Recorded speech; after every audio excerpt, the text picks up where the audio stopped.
ابتدا نیت کنید و از الوهیت بخواهید در پاکسازی برنامه‌ها و خاطرات مربوط به مشکلتان کمک کند.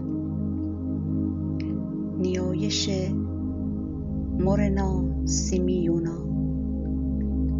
ای روح، ای فراآگاه، لطفاً منشأ احساسات، افکار و باورهایم را در مورد بیماری‌ها، دردها و رنج‌هایم مشخص کن.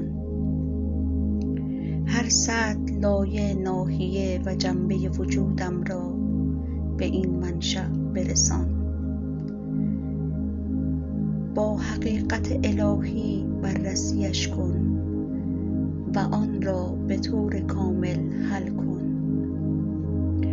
این کار را در همه نسل‌ها و در طول زمان تا ابدیت انجام بده.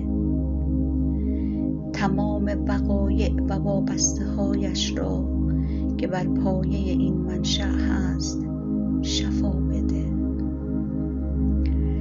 لطفاً این کار را مطابق خواست خداوند انجام بده تا به زمان حال برسم و پر از نور و حقیقت بشوم.